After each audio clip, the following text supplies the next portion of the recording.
Janapriya upscale 2 BHK 45 lakhs, 3 BHK 60 lakhs మాత్రమే. సితారా సైనిక్పురి.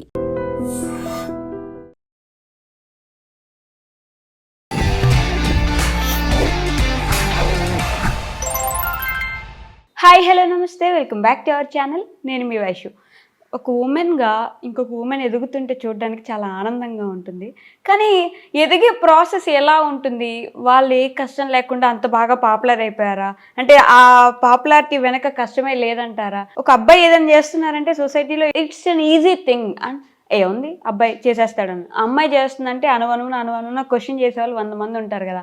ఆ 100 మందిని తట్టుకొని సక్సెస్ఫుల్ అయ్యే వాళ్ళు చాలా తక్కువ మంది ఉంటారు. అలాంటి వాళ్ళు ఈరోజు ఒకరు నాతో పాటు ఉన్నారనమాట. ఇందిరా గారు ఉన్నారు. వైజాగ్కి వచ్చేసాను. వైజాగ్లో ఇందిరా గారితో బోల్డ్ అని విషయాలు మాట్లాడేద్దాం. హాయ్ అండి. నమస్తే. నమస్తే. బాగున్నారా? బాగున్నానండి. ఒక అమ్మాయి టీచర్గా చేస్తుందో, స్కూల్కి జాబ్ చేయడానికి వెళ్తుందంటే ఓకే చేసుకొని అండి. కానీ ఇన్ఫ్లుయెన్సర్ గాను క్రియేటర్ గాను ఉంటానంటే ఎందుకు అవన్నీ మనకు అవసరమా అనే క్వశ్చనే చాలా మంది రేస్ చేస్తారు. మీకు అలాంటి క్వశ్చన్ రేస్ అంటే బిఫోర్ పెట్టినప్పుడు అయితే ఎవరు ఏమీ జడ్జ్ చేయరు, ఎందుకంటే కొంతమందికి తెలియదు కదా మనం పెడుతున్నట్టు ఎవరికి తెలియదు. సో నేను హౌస్ వైఫ్ గా ఉన్నప్పుడు ఎందుకు ఒకటి పెట్టాలి అని చెప్పేసి నేను నిర్ణయించుకొని పెట్టేశాను. సో పెట్టిన తర్వాత ఏంటంటే నాలో నేను అనుకున్నాను అనమాట, అసలు ఇలా పెడితే నలుగురిలోకి వెళ్తే ఎట్లా ఉంటుంది, అందరూ చూసి, అందరూ కాదు మెయిన్ మన ఫ్యామిలీ చూస్తే ఏమనుకుంటారో అని చెప్పేసి అనుకునేదాన్ని. కొన్ని వీడియోస్ మిలియన్స్లోకి వెళ్ళిపోయిన తర్వాత అప్పుడు నేను అందరికీ తెలిసిందనమాట. స్టార్టింగ్లో తెలియలేదు, మిలియన్స్ ఆఫ్ వ్యూస్ వచ్చేసరికి అందరికి క్లిక్ అయిపోతాం కదా, ఇంకా తెలిసిపోతుంది కదా. సో అప్పటి నుంచి స్టార్ట్ అయింది అనమాట. ఎక్కడి నుంచో రాలేదు, ఫ్రెండ్స్, ఫ్యామిలీ, ఇంకా బయట వాళ్ళు అనక్కర్లేదనమాట. ఎందుకంటే అంతగా టచ్లో ఉంటాం బయట వాళ్ళకి మనం. సో ఫ్లాట్స్లోనే ఉంటాం కాబట్టి ఎవరు ఏమనరు. కానీ ఫ్యామిలీ పరంగా అయితే మాత్రం అనేస్తారు. ఒకసారి క్లిక్ అయ్యమంటే ఏంటి ఎప్పుడు చూసినా ఫోన్ చేతిలోనే ఉంటుంది, వీడియోస్ చేస్తూనే ఉంటుంది, ఎటు చిన్న వంట చేసినా వీడియో తీసేయాలా అన్నట్టుగా మాట్లాడేవారు అనమాట. కానీ వాళ్ళకి తెలియదు అనమాట. కొంచెం నాలెడ్జ్ లేని పర్సన్స్ ఉంటారు కదా, సో వాళ్ళకి తెలీదు ఏంటి ఇలా చేస్తే మంచిదా, ఇన్ఫ్లుయెన్సర్ అయితే ఇట్లా ఉంటుందా అని వాళ్ళకి అసలు ఐడియా లేదు. కానీ మాట్లాడడం మాత్రం అనేస్తారు. ఎందుకు అనడం? ఏదో చేసుకుంటుంది, చేసుకోండి, పోనీ చూద్దాం. అలా కాదు కదా, జెల్సినస్ ఒక ఫీలింగ్. ఆడదే శత్రువు అంటారు కదా, అది నిజమేంటి, అది పక్కా నిజం. ఎందుకంటే నిజంగా నాకు అన్న వాళ్ళు అయితే ఆడవాళ్ళే. అని మనం నేమ్స్ అవి రివీల్ చేయలేము, కానీ వాళ్ళకి తెలుసు ఎవరెవరు అంటున్నారు ఏంటి అనేది వాళ్ళకి తెలుసు. సో వాళ్ళకి నిజంగా ఎలాంటి అసలు. కానీ నేనైతే మాత్రం ఎక్కడ కూడా బ్యాక్ స్టెప్ వేయలేదు, ఎందుకంటే హస్బెండ్ సపోర్ట్ ఉంది. సో తనేమన్నారంటే ఇంక నువ్వు చేసుకెళ్ళిపో, నీకు నచ్చింది నువ్వు చేయి. తను నాకు కొంచెం సపోర్ట్ ఇస్తారు అన్నమాట. సో తన సపోర్ట్ ఉంటే నేను ఎక్కడి వరకైనా వెళ్ళగలను. అంతే కదా. అంటే వాళ్ళ ఫ్యామిలీ అవని, మా ఫ్యామిలీ అవని, ఎవరు వద్దన్నా సరే తను మెయిన్, నాతో ఉండాల్సింది తను. అంతే కదా. సో తను యాక్సెప్ట్ చేస్తే నేను ముందుకు సాగిపోతా. అంతేగా.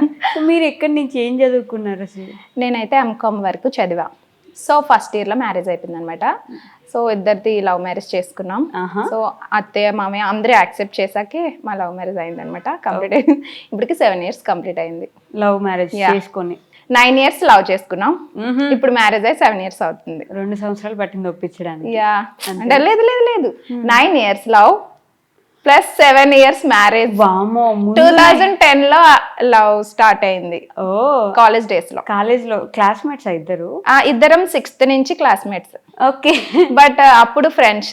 సో ట్యూషన్ కి వెళ్ళేటప్పుడు ఇట్లా దిగబెట్టేవాడు ఇంటి వరకు. తర్వాత ఫ్రెండ్స్ గానే ఉండేవారు. సో ఇంటర్ లో ప్రపోజ్ చేశాడు అనమాట. సో అప్పటి నుంచి మాది కనెక్ట్ అయ్యింది. ఎప్పుడు పెళ్లి చేసుకున్నారు? పెళ్లి 2019 లో అయింది. ఓకే. 9 years love. అంటే అత్తయ్య మామయ్య అంటే ఇంటర్ కాస్ట్ మ్యారేజ్ కదా, ఒప్పుకోవడానికి కొంచెం టైం పడుతుంది, వాళ్ళది ఎక్కువ క్యాస్ట్ అని చెప్పేసి వాళ్ళు అగ్రి అవ్వలేదు అనమాట. సో ఒప్పించడానికి మా ఆయన చాలా కష్టాలు పడ్డాడు. మీ ఇంట్లో ఒప్పేసుకున్నారా? మా ఇంట్లో ఏంటంటే మేము అసలు ఫస్ట్ డేనే దొరికిపోయాను మా నాన్నకైతే. అసలు నేను అంటే సింహాచలం వెళ్దామని ప్లాన్ చేసుకున్నాం. కాంప్లెక్స్ లో కాలేజ్ అనమాట. సో సింహాచలం వెళ్దామని ప్లాన్ చేసుకొని అట్నుంచి మళ్ళీ బస్సు మా ఇంటి వైపే వెళ్తుంది. ఎవరో హ్యాండిక్యాప్డ్ అడ్డొచ్చేసారని చెప్పేసి మా ఆయన బస్సులో ఉండిపోయాడు. నేను MVP ఇంకో బస్సు మారాల్సి ఉంటుంది. సో నేను దిగిపోయాను. మా నాన్న కరెక్ట్ గొడుగు పట్టుకొని వర్షంలో వచ్చాడు. అబ్బా దొరికిపోయా. ఏంటమ్మా ఇటొచ్చా అన్నాడు. నాన్న ఇటు వెళ్ళాల్సిన బస్సు ఇటు వచ్చేసింది అంటే అయ్యో అలా ఎలా మిస్ అయ్యింది, సరే అక్కడ బస్సు ఉంటుంది ఎక్కుపో అన్నాడు. అంతే, ఇంకా ఆ రోజు దొరికిపోయాను. ఫస్ట్ డే అసలు ఆ రోజే ఇంకా ఇలా యాక్సెప్ట్ చేసి అలా టెంపుల్ కి ఇలా వెళ్దామని ఇలా ప్లాన్ చేసాం. ఇంకా మా ఆయన లోపల ఉండిపోయాడు. అయినా సరే డౌట్ వస్తుంది కదా పేరెంట్స్ కి. అవును. సో ఇంకా ఇంటికి వెళ్ళిన తర్వాత బస్ పాస్ కోసం డబ్బులు అడిగితే బస్ పాస్ ఎందుకు దీనికి అనేసి అన్నాడు మా నాన్న. ఇంకా తర్వాత తెలిసిపోయింది. సో తనని ఇంటికి పిలిపించేసి ఏంటమ్మా మ్యాటర్ ఏంటి, ఏం చేద్దాం అని ఇలా అలా అని అడిగారు. స్టార్టింగ్ లోనే అడిగేశారు. అడిగేస్తే మా నాన్న ఇంకా అంటే అలా అడగగానే మా ఆయన రియాక్షన్ ఏంటంటే, ఇప్పుడు మేము ఇంకా చదువుకుంటున్నాం కదా, సో మేము ఎప్పుడైతే సెటిల్ అవుతామో మాకు బాగా జరుగుబాటు అవుతుంది అని అనుకుంటామో అప్పుడు మేము మ్యారేజ్ చేసుకుంటాం అని అన్నారు. ఆ భరోసాకి మా నాన్న ఓకే ఓకే అన్నారు. అలా స్టార్ట్ అయిపోయింది. 9 years అలా కంప్లీట్ చేస్తాం. జాబ్ ప్లస్ నేను పార్ట్ టైం జాబ్ చేసా, ఎందుకంటే మాది మిడిల్ క్లాస్ ఫ్యామిలీ అంతగా లేదన్నమాట. సో బేసిక్ గా మాది యాక్చువల్లీ ప్రాపర్ వచ్చేసి కోల్కతా మమ్మీ వాళ్ళది. మేమందరం అక్కడే పుట్టాం. సో ఇక్కడికి వచ్చాము. నాకు 6 years అప్పుడు ఇక్కడికి వచ్చామన్నమాట. నాన్న వాళ్ళు తెలుగు, వైజాగ్. అమ్మ వాళ్ళు బెంగాలీ. వాళ్ళది కూడా లవ్ మ్యారేజ్ లేదు, అరేంజ్డ్. బట్ అందరూ యాక్చువల్ లవ్ మ్యారేజ్ అని అనుకుంటారు, కానీ కాదు. సో మేము 4 members అన్నమాట. అక్క, అన్నయ్య, నేను, తమ్ముడు. ఓకే. సో అన్నయ్యది లవ్ మ్యారేజ్, అక్కది అరేంజ్డ్. తమ్ముడికి అయితే ఇంకా అవ్వలేదు. సో ఇక్కడికి వచ్చాక ఏమైందంటే అక్కకి అన్నయ్యకి చదువు ఆపేశారు. ఎందుకంటే అక్కడ బెంగాలీ కదా, ఇక్కడ తెలుగు కదా, సో చదువుకోలేదన్నమాట. సో వాళ్ళిద్దరూ ఒక వర్క్ చేసుకుంటూ నన్ను తమ్ముడిని చదివించారు. సో వాళ్ళ సపోర్ట్ మీద మేము చదువుకున్నాం. కొంచెం నేను ఎప్పుడంటే ఇంటర్ నుంచి హాఫ్ డే అట్లా వర్క్ చేసి పార్ట్ టైం జాబ్ 4 to 9 అట్లా చేసి కాలేజ్ వచ్చేసి మార్నింగ్ 8 to 2. ఈ 2 hours నాకు మధ్యలో గ్యాప్ ఉంటది, తినేసి రెస్ట్ తీసుకొని మళ్ళా వెళ్ళిపోయేదాన్ని అనమాట. సో ఆ విధంగా జరిగింది. సో అట్లా జరిగిపోయింది నాకు ఆ 9 years కూడా. పార్ట్ టైం చేస్తూ చదువుకుంటూ. ఎప్పుడైనా ఫీజెస్ కి డబ్బులు అవసరం అయితే మా ఆయన హెల్ప్ చేసేవారు. అవునా? అంటే అప్పుడు నా శాలరీ ఎంత, నా స్టార్టింగ్ శాలరీ 2500. ఓకే. అంటే అంతకు మించి అప్పుడు ఉండేది కాదు, పార్ట్ టైం కదా. 4K కన్నా ఎక్కువ రాలేదన్నమాట. సో అట్లా ఫ్యామిలీకి ఒక 1000 ఇచ్చేసి, అంటే ఇంకా ఒక 3000 నాన్నకి పర్సనల్ లోన్ అంటే లోన్ కట్టేదన్నమాట. సో ఆ విధంగా మేనేజ్ చేసేసి నా 4000 కూడా. సో ఫీజ్ పే చేయడానికి కూడా అంటే అప్పుడు ఫ్యామిలీ కొంచెం డబ్బు పరంగా కొంచెం లోగా ఉండేది. ఇప్పుడంటే మనం ఉన్నాం కాబట్టి కొంచెం ఒక స్థాయిలో ఉన్నప్పుడు మనం హెల్ప్ చేయగలం. అప్పట్లో ఏంటంటే ఒక్కరు సపోర్టే ఉంటే కొంచెం కష్టం కదా పేరెంట్. కానీ ఇప్పుడు సపోర్ట్ చేయగలరా అంటే పెళ్ళి అయిపోయిన తర్వాత ఇటు సైడ్కి వచ్చేసిన తర్వాత మన ఇంట్లో వాళ్ళకి మనం ఖర్చు పెట్టాలంటే కూడా ఆలోచించడము, లేకపోతే భర్త పర్మిషన్ అడగడము, నా డబ్బులు నేను అసలు వాళ్ళకి ఇవ్వాలని వాళ్ళని అడగాల అనే క్వశ్చన్ ఎప్పుడైనా వస్తుందండి బాబు కదా. అసలు బేసిక్ గా ఒప్పుకోరు. ఒక్కసారి ఒక అమ్మాయికి పెళ్ళి అయిపోయింది అంటే ఇంకిటే అసలు తొంగి చూడకూడదు, అమ్మ వాళ్ళ ఇంటికి రాకూడదు. అమ్మ వాళ్ళు మన ఇంటికి వచ్చారనుకో అది ఏంటంటే తినడానికి వస్తున్నారా అన్నట్టుగా చూస్తారు. ఎవరైనా సరే అలానే చూస్తారు. అంటే పుట్టింటి అంటే పెళ్ళి అయిపోయిన తర్వాత పుట్టింటికి మనం వెళ్ళొచ్చు, వాళ్ళ దగ్గర నుంచి ఏదైనా తెచ్చుకోవచ్చు కదా, కానీ మన ఇంటికి వచ్చి ఒక పూట భోజనం చేయకూడదు, అది తప్పు. వాళ్ళ ఇంటికి వెళ్ళాలంటే కూడా బంధువుల్లాగా మన పుట్టింటికి మనం వెళ్ళడానికి కూడా బంధువులే. మనం వెళ్ళేసి వస్తాను పర్మిషన్, మన ఇంటికి మనం వెళ్ళడానికి పర్మిషన్ ఉండాలి, డబ్బులు ఇవ్వడానికైనా పర్మిషన్ ఉండాలి. నువ్వు సంపాదించిందైనా అంటే మనకు మనం సంపాదించినా కూడా ఇవ్వకూడదు, అది కూడా పర్మిషన్ తీసుకుని ఇవ్వాలి. కానీ తిను సపోర్ట్ ఇస్తాడు, తిను పర్వాలేదు, తిను అందరి మైండ్ సెట్ కాదు, తింది కొంచెం సపోర్ట్ ఉంటుంది. అంటే చెయ్యు పర్వాలేదు, ఎంతవరకు చేయాలో అంతవరకు చేయాలి, ఎక్కువ చేయకూడదు, అంతే అట్లా మాట్లాడతారు. అంతేనా? బట్ ఇవ్వనిస్తారా మనీ కానీ ఏదైనా ఖర్చులు? అవసరానికి అయితే కంపల్సరీ తాను కూడా చూసుకుంటాడు అనమాట. ఒక సపోర్టివ్ హస్బెండ్ దొరికారు కాబట్టి మీకు హ్యాపీనే, పర్లేదు, అవసరమైతే సపోర్ట్ చేసే సపోర్ట్. ఇప్పుడు మీ పేరెంట్స్ ఓకేనా, హ్యాపీయా మీ లైఫ్ గురించి? కానీ ఇన్ఫ్లుయెన్సర్ గా ఏంటంటే ఒక బ్యాక్ బోన్ టైప్ మా ఇంట్లో. అంటే మిడిల్ క్లాస్ కదా, సో నేను ఒక్కరిదాన్నే అందరికంటే కూడా మా అత్తయ్య ఫ్యామిలీ అవని మా ఫ్యామిలీ అవని నేను ఎక్కువ చదువుకున్నాను అనమాట. ఓకే. సో కాకపోతే ఏంటంటే పిల్లలు పుట్టిన తర్వాత ఇంక నేను జాబ్ అది చేయలేకపోయాను, పిల్లల్ని వదిలేసి బయటకి వెళ్ళలేకపోయాను. చూసిన వాళ్ళు ఎవరు ఉండరు కదా, అమ్మ వాళ్ళ ఇంటికి దగ్గర అయినా సరే ఎంతకని చూస్తారు, అందుకని చెప్పి నేను జాబ్కి వెళ్ళలేదు. సో నాకేమనిపించింది అంటే ఇంట్లో ఉండి ఏదైనా చేసుకోవచ్చు కదా, అట్లా ఆలోచించేది అనమాట. సో బాగా పుట్టక చేయాలనిపించింది. సో అప్పుడు ఒక వీడియో చూసా యూట్యూబ్లో, ఇలా యూట్యూబ్ చేస్తే మనీ వస్తుంది అని చెప్పేసి. సో యూట్యూబ్ చేస్తే మనీ వస్తుందా అనుకున్నాను. అది కూడా యూట్యూబ్లోనే చూసి యూట్యూబ్లోనే చూసా. మోనోస్ కిచెన్ అని ఒక అమ్మాయిది వీడియో చూసా. తను సిల్వర్ ప్లే బటన్ ఏదో వచ్చింది, అప్పుడు చెప్పింది అన్నమాట, మెన్షన్ చేసింది. సో ఇలా వస్తుందంటే అప్పుడు ఇలా కూడా ఆడవాళ్ళు సంపాదించుకోవచ్చా అని అనిపించింది. సో అప్పటి నుంచి నేను ఇంకా మోటివేషన్ గా తీసుకొని ఇంకా చేశాను అనమాట. కాకపోతే ఎలా చేయాలి ఏంటి అసలు ఏం తెలియలేదు, కానీ అవన్నీ కూడా నేను యూట్యూబ్ లో చూసే నేర్చుకున్నా. టెక్ ఛానల్స్ ఉంటాయి, Madhuri tech channel, Madhu tech channel, బోల్డ్ ఛానల్స్ ఉంటాయి మనకి. సో అవి చూసి నేను నేర్చుకున్నా ఓన్ గా. అసలు ఎందులో చేయాలి ఏంటి ఎడిటింగ్ ప్రాసెస్ అంతా కూడా నేను ఓన్ గా నేర్చుకున్నాను. సో నా వీడియో ఎడిటింగ్స్ అవని షూటింగ్స్ అవని అంతా కూడా ఓనే. ప్రతిదీ మీకు మీరే నేర్చుకున్నారు. ఎడిటింగ్ నుంచి ఛానల్ అసలు ఎలా పెట్టాలి, వీడియోస్ ఎలా తీసుకోవాలని అన్ని ఓన్గానే. ఎవరు సపోర్ట్ చేస్తారు వీడియోస్ తీయడానికి? కానీ వీడియోస్ అన్ని నేనే మొత్తం తీసుకో. తను మార్నింగ్ 9కి వెళ్తారు, నైట్ 11-11:30కి వస్తారు. ఎందుకంటే తను క్రస్ట్ ఫుడ్స్ కంపెనీలో పార్ట్నర్షిప్ గా చేస్తున్నారు.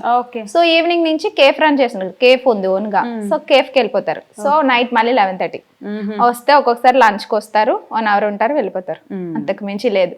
పిల్లలు, ఇల్లు, ఈ ప్రొఫెషన్ అంతా నాదే. అన్ని మీరే చూసుకోవాలి. పిల్లల్ని ఇద్దరిని మేనేజ్ చేసుకుంటూ చేయడం కష్టం కాదా? అంటే ఒక్కొక్కసారి ఎక్కువ ఉన్నాయంటే పర్ డే 3 తీయాలి అనుకోండి షూట్స్. సో అప్పుడు ఏం చేస్తానంటే ఒక 1-2 hours మా అమ్మ వాళ్ళ దగ్గర విడిచిపెట్టేస్తాను పిల్లల్ని. అమ్మ వాళ్ళు చూసుకుంటారు. అప్పుడు నేను చేసేస్తాను, అయిపోయిన తర్వాత కాల్ చేస్తాను, తెచ్చేస్తారు మళ్ళీ ఇంటికి. అంతే. కానీ ఎంకమ్ వర్క్ చదువుకొని జాబ్ చేయట్లేదు చూడండి. అంటే నేను జాబ్స్ మనం చేసినా నాకు ఇంత పేమెంట్లు అవి రావు కదండి. ఒకవేళ చేసినా సరే మనకి ఎంత మహా అయితే ఒక 30K 40K వరకే మాత్రమే ఇస్తారు. మామూలుగా అయితే ఇందులో ఎర్న్ చేసినట్టుగా అందులో చేయలేము. ఒకసారి ఇందులో క్లిక్ అయ్యాము అంటే అన్ని తెలిస్తే మాత్రం ఒక అమ్మాయి చాలా బాగా సంపాదించుకోవచ్చు. అవునా? ఎంతవరకు సంపాదించవచ్చు ఒక నెలలో? అంటే నేను ఇన్స్టా పరంగా అయితే ఒక 60,000 వరకు సంపాదిస్తాను. అంటే మాక్సిమం అంటే నేను నాకు చేసుకునే ఓపిక ఉన్నంత వరకు. సో యూట్యూబ్ నుంచి ఏంటంటే లాస్ట్ మంత్ కొంచెం హై 80K తీసుకున్నాను పేమెంట్. సో ఇంకా అప్పటి నుంచి లాస్ట్ 3 months నుంచి బాగా వస్తుంది, 30K 80K అట్లా బాగా వస్తుంది. అంటే మనకి ఏదంటే నాది ప్రొడక్ట్ రివ్యూస్ కదా. సో ప్రొడక్ట్ ఎవరైతే పర్చేస్ చేస్తారో సో కమిషన్స్ బేస్డ్ కదా. సో యూట్యూబ్ అఫిలియేట్ కొత్తగా పెట్టింది కదా. సో అప్పటి నుంచి నాకు పేమెంట్ అనేది జనరేట్ అయింది అనమాట. సో 3 years అయిపోయింది నేను పెట్టి ఛానల్ పెట్టా. కాకపోతే 1.5 year అసలు మానిటైజేషన్ కాలేదన్నమాట. సో దాని వల్ల కొంచెం పేమెంట్ లేట్ అయిపోయింది. ఇంకా ఫ్రీగా చేసినట్టే యూట్యూబ్ కి మనం. కానీ అప్పుడు అంటే ఏదైనా నేర్చుకోవాలంటే పడి లేచి ఇట్లాంటివి ఉంటాయి కదా. అక్కడ అవ్వట్లేదని అప్పుడు ఆపేసి ఇప్పుడు వచ్చేవాళ్ళు కాదు కదా ఇక్కడ దాకా. కానీ ఆపకూడదు కదా, ఏదైనా మధ్యలో ఆపకూడదు. రావట్లేదు, వ్యూస్ రావట్లేదు అని చెప్పి ఎప్పుడు మధ్యలోని అసలు స్కిప్ చేయకుండా అట్లా కంటిన్యూ చేస్తాను డైలీ. కానీ కాదు ఇందిరా గారు, మీ వీడియోస్ చూస్తే ఆల్మోస్ట్ అన్ని ప్రమోషన్సే కనిపిస్తుంది. లిటరల్ మొత్తం అన్ని రివ్యూస్ ప్రమోషన్సే ఉన్నాయి. అలా చూసే వాళ్ళకి న్యాచురల్ గా పోతుందేమో కదా, అలా ఇబ్బంది ఏమి అనిపించదా మీకు? మిమ్మల్ని మీలాగా ఫాలో అయ్యే వాళ్ళకి అన్ని ప్రమోషన్లే చేస్తుంది ఇందిరా గారు అని. ప్రమోషన్స్ చేసినా అవి జెన్యున్ గా ఉంటేనే కదా చేస్తాను. అంటే ఫేక్ ఉండదు. కొన్ని ఫేక్ అంటే నాకు నచ్చంది ఏదైనా ఉంటే నేను రిటర్న్ చేసేస్తా. ఎందుకంటే ఫాలోవర్స్ మనల్ని నమ్ముకొని ఉంటారు కదండి. సో అందుకే నేను ఫేక్ చేయను. ఏ ప్రొడక్ట్స్ రివ్యూస్ అయినా సరే మనం యూస్ చేసింది మాత్రమే, అంటే నేను ఇంటికి ఏ పర్పస్ మీద తీసుకుంటానా కొన్ని, సో అవి మాత్రమే నేను రివ్యూస్ ఇస్తాను. హానెస్ట్ గా ఇవ్వాలి. సో అది మెయిన్ ఇంపార్టెంట్. అంతే. బట్ చేస్తారు అవి, తప్పేముంది. ప్రమోషన్స్ చేయొచ్చు, తప్పు లేదు. కానీ ఎలాంటివి చేయాలా అలాంటివే చేయాలి. మాకు బెట్టింగ్స్ యాప్స్ వస్తాయి, జ్యోతిష్యాలు ఇట్లాంటివి వస్తాయి, కానీ మేము చెయ్యం, యాక్సెప్ట్ చేయం మేము. ఎందుకంటే మంచిది కాదు కదా, అవి జనాలకి ఇబ్బంది పడేలా ఉంటాయి. అందుకే వద్దని ఆగిపోతారు. ఇవేముంది కావాలంటే వాడుకుంటారు ఇంట్లో. సో ప్రొడక్ట్స్ అంటే నాది హోమ్ ఫైండ్స్ ఇవే కదా. సో ఇంట్లో యూజ్ అయిందే కదా నేను చేసేది. సో నేనేం తప్పు చేయట్లేదు కదా. మనకు ఒక జస్టిఫికేషన్ మనం ఇచ్చుకోగలిగితే ఆటోమేటిక్ గా. అందుకని నన్ను ఎవరు జడ్జ్ చేయరు. మెయిన్ నాకేంటంటే బ్యాడ్ కామెంట్స్ రావు. ఈ ప్రొఫెషన్ లో నాకు బ్యాడ్ కామెంట్స్ రావు. ఒకవేళ వచ్చినా ఏంటంటే చిన్న చిన్న మిస్టేక్స్ ఏమైనా జరిగినప్పుడు వచ్చినా సరే హైడ్ చేసేస్తా. అవునా? అంతే, ఇంకేం చేయను. రియాక్ట్ అయ్యామనుకోండి జనాల్లో చెడ్డ అయిపోతాం. నేను బేసిక్ గా అసలు అవ్వను, రియాక్ట్ అవ్వరు. కామెంట్స్ పెట్టినా సరే హైడ్ చేసేయడమో డిలీట్ చేసేయడమో చేస్తారు. కానీ ఎందుకు రియాక్ట్ అయ్యే టైం వేస్ట్ అనుకుంటారు. రియాక్ట్ అయితే ఒకరికి చెప్పామంటే ఇంకొకరు యాడ్ అవుతారు. అది ఎక్కడికో వెళ్ళిపోద్ది. మనకి ఫ్యామిలీలో ఒక మంచి పేరు ఉన్నప్పుడు అలా బ్యాడ్ కామెంట్స్ వాళ్ళు చదివితే ఎట్లా ఉంటది, ఇంకా మన శత్రువులు చదివితే ఇంకా దారుణంగా ఉంటది. అవునా? ఖచ్చితంగా కదా. వాళ్ళకి అదే అవకాశం. చూడు ఎలా చేస్తున్నారో అమ్మాయి కామెంట్స్ అని చెప్పి అంటారు. అందుకే నేను రియాక్ట్ అవను బేసిక్ గా. మా ఆయన అయితే అస్సలు వద్దు డిలీట్ చేసే అంతేనా. కానీ రావు, బేసిక్ గా నాకైతే రావు. ఎందుకంటే మనకు అన్ని లింక్ అంతే, ఇది తప్ప వేరేది ఉండదు. Okay. So 3 years back start చేసినప్పటి నుంచి ఇప్పటి వరకు ఏం చేంజెస్ చూసారు మీ యూట్యూబ్లో మీరు? నేను నేర్చుకునేది ఎడిటింగ్ స్కిల్స్ ఇంప్రూవ్ అయ్యాను. ఓకే. చాలా బాగా చేయడం నేర్చుకున్నాను. నాకు నేనే నేర్చుకున్నాను. అందరూ కూడా కాల్ చేసి అడుగుతారు, మీరు ఎందులో ఎడిటింగ్ చేస్తారు, ఎలా చేస్తారు, మీరు ఒక్కలే ఎలా చేసుకుంటారు అంటే, పిల్లలు మీరు మీ ఆయన అయినా తీస్తారా, లేదంటే ఎవరు తీరు, నేనే షూట్ చేసుకుంటా అని చెప్తాను నేను. ఓకే, మీరే షూట్ చేసుకుంటారు? నేనే ఎడిట్. నైట్ 12-1 అయిపోద్ది. ఎందుకంటే పిల్లలు పడుకునే తర్వాత వాయిస్ ఓవర్ ఇవ్వాలి. నేను బ్యాక్గ్రౌండ్ వాయిస్ ఓవర్ ఇస్తాను. సో పిల్లలు పడుకుంటారు కదా, వాళ్ళకి 9-10 పడుకోబెట్టేస్తాను. ఆ తర్వాత ఎడిటింగ్ చేసి వాయిస్ ఓవర్ ఇచ్చేటప్పటికి మా ఆయన వచ్చేస్తారు, లంచ్ చేస్తారు, భోజనం చేసేస్తారు, పడుకుని పోతారు. నేను ఇచ్చేసి 12-12:30 అప్పుడు పడుకుంటా వెళ్ళి. ఇంకా మళ్ళీ మార్నింగ్ 6:30 కల్లా లెగిసిపోతాను పిల్లల కోసం. మళ్ళీ క్యారేజెస్ అవి రెడీ చేయాలి కదా. బాబు 2nd క్లాస్ చదువుతున్నాడు. ఓకే. పాపకి లాస్ట్ వీకే వేసాను అనమాట, నర్సరీలో వేసాను. సో కొంచెం 2 hours వెళ్ళి వస్తుంది అనమాట. ఆ 2 hours లో కూడా ఇప్పుడు నేను వాయిస్ ఓవర్ ఇచ్చుకోగలుగుతున్నాను అనమాట. సో ఈ మధ్యలో ఏంటంటే నైట్ బేగా పడుకోగలుగుతున్నాను. అసలు చాలా మంది టైం ఉండట్లేదు, పిల్లల్ని చూసుకోవాలి, అది చేసుకోవాలి, ఇది చేసుకోవాలి, టైం ఉండదు. కానీ మీరు అన్నీ మేనేజ్ చేస్తున్నారు కదా, ఎలా చెప్తారు వాళ్ళకి? ఏం చెప్పగలరు ఈ టైం మేనేజ్మెంట్ గురించి? అంటే బాబు మార్నింగ్ వెళ్ళిపోయి ఈవినింగ్ వస్తాడు. So okay. సో ఇప్పుడు పాపనంటే ఇప్పుడు వేసాను. సో పాప ఉండేటప్పుడు ఏంటంటే మధ్యాహ్నం టైం పడుకుంది అనుకోండి, 1 hour అట్లా పడుకుంటుంది. ఆ 1 hour లో నేను షూటింగ్ చేయడం. ఓకే. మధ్యాహ్నం షూటింగ్ పెట్టుకుంటా, నైట్ ఎడిటింగ్ పెట్టుకుంటా. అంతేనండి. వాయిస్ ఓవర్ కూడా నైటే ఇచ్చేస్తా. ఎందుకంటే ఇంట్లో ఉన్న ఆడవాళ్ళకి ఏదైనా పిల్లలతో కష్టం కదా, బ్యాక్గ్రౌండ్ డిస్టర్బెన్స్ అది రాకూడదు కదా. సో అందుకని చెప్పేసి ఆ టైం ఎంచుకుంటా అనమాట. డోర్స్ అన్ని క్లోజ్ చేసి ఫ్యాన్ ఆఫ్ చేసి వాయిస్ ఇచ్చేస్తాను. అంతే. పేరెంట్స్ ఉన్నా వాళ్ళ అత్తయ్య వాళ్ళు, అదే మీ అత్తయ్య వాళ్ళు ఉన్నా సరే, మన పిల్లలు అత్తయ్య వాళ్ళు ఇక్కడ ఉండరు. ఇక్కడ ఉండేవారు దగ్గరలో విలేజ్కి వెళ్ళిపోయారు అనమాట వాళ్ళు. సో వాళ్ళు చూడడం కష్టమే. వాళ్ళు ఏంటంటే మామయ్య ఒకరి మీద డిపెండ్ అవ్వకూడదు, కొడుకులు ఉన్నా సరే డిపెండ్ అవ్వకూడదు. ఎందుకంటే కాళ్ళు చేతులు బాగున్నంత వరకు మేము కష్టపడతాం అనేసి మామయ్య అనుకుంటారు అనమాట. సో వాళ్ళు అందుకని వాళ్ళు స్వతహాగా వాళ్ళు బతుకుతున్నారు. మేము అప్పుడప్పుడు వెళ్ళి చూసి వస్తాం అంతే. సో యూట్యూబ్ కొత్తగా స్టార్ట్ చేసే వాళ్ళు చాలా మంది ఉంటారు కదా, వాళ్ళకి మీరు జెన్యూన్గా చెప్పాలనుకునే సలహా ఏంటి? చేయాలి అండి. ఎందుకంటే యూట్యూబ్లో మనకి చాలా గ్రోత్ ఉంటుంది, చాలా బాగుంటుంది. ఒక అమ్మాయి ఓన్గా డబ్బులు సంపాదించాలి అంటే కంపల్సరీ యూట్యూబ్ చేయాలి. ఎందుకంటే కొంతమందికి యూట్యూబ్ కోసం తెలుసు, ఇన్స్టా కోసం తెలియదు. సో నేను అప్పుడు సజెషన్ ఇవ్వడం స్టార్ట్ చేశాను, కొన్ని వీడియోస్ చేసా. ఓకే. ఏంటంటే యూట్యూబ్ చేస్తే మనకి ఎలా అమౌంట్ వస్తుందో ఇన్స్టాగ్రామ్ చేస్తే కూడా అలాగే అమౌంట్ వస్తుంది. సో ఆ విధంగా నేను చెప్పడం స్టార్ట్ చేసా. చాలా మంది చేశారు, ఇప్పుడు డబ్బులు సంపాదిస్తున్నారు. వాళ్ళు తిరిగి నాకు మెసేజ్ పెడుతుంటే నాకు చాలా హ్యాపీగా అనిపించింది. ఇప్పుడు అందరికి 100K అబౌవ్ ఫాలోవర్స్ వచ్చేసారు అన్నమాట. డబ్బులు ఎర్న్ చేసి నాకు చెప్తుంటే, ఓ నన్ను ఇన్స్పైర్ అయ్యి ఇంతమంది చేశారా, నేను ఒకరిని చూసి నేను పెట్టాను, నన్ను చూసి ఇంతమంది పెట్టారా అనిపించింది నాకైతే. స్టార్టింగ్ ఒడిదుడుకులు అంటే పడతాం లేస్తాం అట్లా ఉంటది. ఇప్పుడు ఒక బేబీ ఇలా పుట్టంగానే లెగిసి నడిచేది కదా, సో అలా అన్నమాట. యూట్యూబ్ కూడా అంతే ఉంటాయి, అన్నీ ఉంటాయి. బ్యాడ్ కామెంట్స్ ఉంటాయి, ఫ్యామిలీ ప్రెజర్ ఉంటుంది, ఎందుకు చేస్తున్నావు ఇట్లాంటివన్నీ వస్తాయి. ఆ యూట్యూబ్ మేడం వచ్చింది ఇట్లా కూడా అంటారు. కానీ అవన్నీ కూడా మనం పక్కన పడేయడమే. మనకి ఏదనిపిస్తే అది చేయాలి, కానీ కంపల్సరీ చేయాలి. ఎవరైతే ఇంట్లో అంటే బయటకు వెళ్ళి పాపం చాలా మంది చేయలేరండి ఆడవాళ్ళు. నా అలాగే అందరూ కూడా అనుకుంటారు కదా చేయాలి, ఏదైనా డబ్బులు సంపాదించి. ఇప్పటికీ చాలా మంది సజెషన్స్ అడుగుతూ ఉంటారు, నేనైతే ఇదే చెప్తాను. ఎందుకంటే ఈ ప్రొఫెషన్ నాకు నచ్చింది, చాలా బెస్ట్. అది నేను అమ్మాయిలు చేయొచ్చు, చాలా బాగుంటుంది, కానీ రాంగ్ వేలోకి వెళ్ళకూడదు. సో పర్ఫెక్ట్ గా వెళ్తే మన రీచ్ బాగుంటుంది, మనం కూడా ఒక లెవెల్లో ఉంటాం. ఇన్స్టాగ్రామ్ లో డబ్బులు ఎలా వస్తాయి అంటే ప్రమోషన్స్ కి? ఓకే, ప్రమోషన్స్ కి డబ్బులు వస్తాయి. మనం ప్రమోషన్స్ తెచ్చుకోవాలంటే ముందు ఫాలోవర్స్ తెచ్చుకోవాలి. ఫస్ట్ ఫాలోవర్స్ ని గ్రోత్ చేసుకోవాలి. సో గ్రోత్ చేయాలంటే మనం వాళ్ళకి యూజ్ అంటే జనాలకి యూజ్ అయ్యే వీడియోస్ చేస్తే ఫాలోవర్స్ ఆటోమేటిక్ గా వస్తారు. జనాలకి మీ పర్సనల్ లైఫ్ గురించి ఇంట్రెస్ట్ ఉండదు అసలు ఎప్పుడు? అంటే మీరు అన్ని లింక్స్ వీడియోస్ వీటి గురించే చెప్తుంటారు కదా. సో మీ పర్సనల్ లైఫ్ గురించి అసలు ఇంట్రెస్ట్ ఉండదా? అంటే అడుగుతారు కొంతమంది, మరి ఇది ప్రొఫెషన్, ఇది వేరు కదా. అవును. సో అందుకని నేను షేర్ చేయలే ఎప్పుడూను. సో నేను ఈ 2 క్వశ్చన్స్ మ్యాండేటరీ అడుగుతాను, మిమ్మల్ని కూడా అడుగుతాను అనమాట. The most happiest moment in your life ఇప్పటి వరకు? ఏముంది, నా కొడుకే. అవునా? ఫస్ట్ సో నేను ఒక 1 డే అంతా కూడా పెయిన్ పడి, 1 డే నార్మల్గా కాదు. సో ముందు రోజు ఉదయం 7 నుంచి మరుసటి రోజు ఉదయం 7 వరకు పెయిన్ పడితే వాడు పుట్టాడనమాట. సో అప్పుడు అది నా హ్యాపీయెస్ట్ మూమెంట్ నా లైఫ్లో.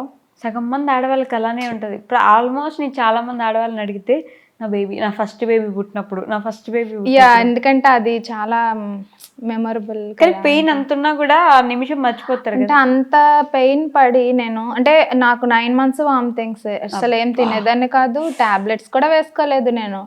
కాకపోతే ఆ 9 months అట్లా ఇంతలాగా ఉండేదంటే నాకు అసలు ఒక చాలా దారుణం నా పరిస్థితి. వామిటింగ్ అయితే చాలా దారుణం అండి బాబు, అసలు భరించలేము. అయితే ఇంకా పెయిన్స్ వచ్చాయి, తర్వాత పెయిన్స్ రాలేదన్నమాట. పెయిన్స్ రాలేదు, కొంచెం ఇంజెక్షన్స్ అవి వేసేసి పెయిన్స్ తెప్పించారు. సో 1 day అంతా చాలా కష్టపడ్డాను. కానీ ఇప్పుడైతే ఇంకా వాడు పుట్టాడో అన్ని మర్చిపోయా అసలు. వాడి ఫేస్ నా బాడీ మీద పెట్టేశారు వాడిని తీసుకొచ్చి. ఇంక వాడిని చూడగానే మర్చిపోయా అసలు. అదంతా ఇంకేం గుర్తుకు రాలే. ఇంకా తర్వాత హ్యాపీ, నాకు ఎంత హ్యాపీ అనిపించిందో. ఓకే. ఇంకా తర్వాత పాప పుట్టిన తర్వాత కూడా అంత ఎక్సైట్మెంట్ ఉండదు. అంటే పాప పుట్టిందని హ్యాపీనెస్ ఉంటది, కానీ ఫస్ట్ టైం కదా మనం, అంటే ఇట్లా అది ఉంటది మెమరబుల్ గా, మర్చిపోకుండా మైండ్ లో పెట్టేసుకుంటారు అంతే. అది మర్చిపోలేము. అలానే ది మోస్ట్ సాడెస్ట్ మూమెంట్ ఏంటి? సాడెస్ట్ మూమెంట్ అంటే నా మ్యారేజ్ టైంలో డబ్బులు అరేంజ్ చేయడం కొంచెం కష్టమైపోయింది. మ్యారేజ్ అనుకున్నాం, ఓకే, కరెక్ట్గా 15 days ఉందనగా అమౌంట్ సెట్ అవ్వలే. అయ్యో, అప్పు ఇస్తామనుకున్న వాళ్ళు కూడా చేతులు ఎత్తేసారు. సో ఆ టైంలో ఫ్యామిలీస్ని, రిలేటివ్స్ని చాలా మందిని అడిగాం, బ్రతిమలాడాం, కానీ ఎవరు డబ్బులు ఇవ్వలే. ఆ టైంలో చాలా కష్టమైపోయింది. పెళ్ళి కూడా ఆపేద్దాం అనుకున్నాం, కానీ ఆ టైంలో మా అన్నయ్య, మా తమ్ముడు, మా మరిది మెయిన్, అందరూ కూడా, మా ఆయన చాలా ఫీల్ అయిపోయారు అనమాట. సో వీళ్ళ సపోర్ట్ వల్ల ఏంటంటే మా మ్యారేజ్ జరిగింది. ఇంత డబ్బు లేకపోయినా సరే అడ్జస్ట్ చేసుకొని ఒక 2-3 అడిగి ఎవరో ఒకరు ఇంత అని సహాయం చేస్తే ఒక కొంచెం మొత్తానికి అలా మ్యారేజ్ అయితే జరిగిపోయింది.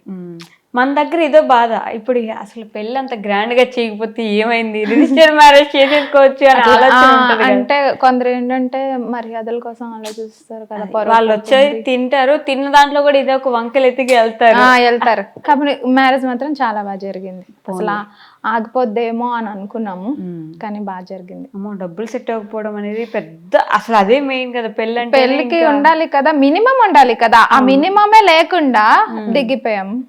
అసలు కష్టమైపోయింది అప్పట్లో, కానీ ఇప్పుడు అట్లా లేదులే, ఇప్పుడు బాగానే ఉంది, ఇప్పుడు సెట్ అయిపోయింది మంచిగా. ఒకరికి కావాలన్నా ఇచ్చే ఇదిలో మేము ఉన్నాం. మా ఆయనకి ఏంటంటే అప్పు చేసే అలవాటు లేదు, ఎవరి దగ్గర అప్పు తీసుకోడు అసలు మెయిన్.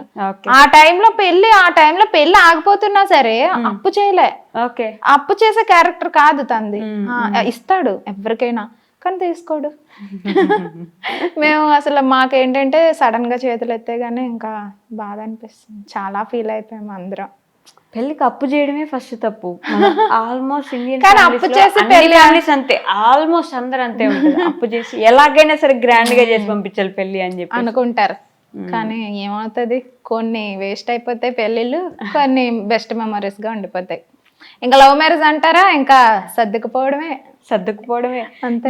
నాకు ఈ డౌట్ ఎప్పుడు ఉంటుంది, అరేంజ్డ్ మ్యారేజ్ చేసుకున్న వాళ్ళు సర్దుకుపోతారు, లవ్ మ్యారేజ్ చేసుకున్న వాళ్ళు సర్దుకుపోతారు. మేము ఎందుకు సర్దుకుపోతాం తెలుసా?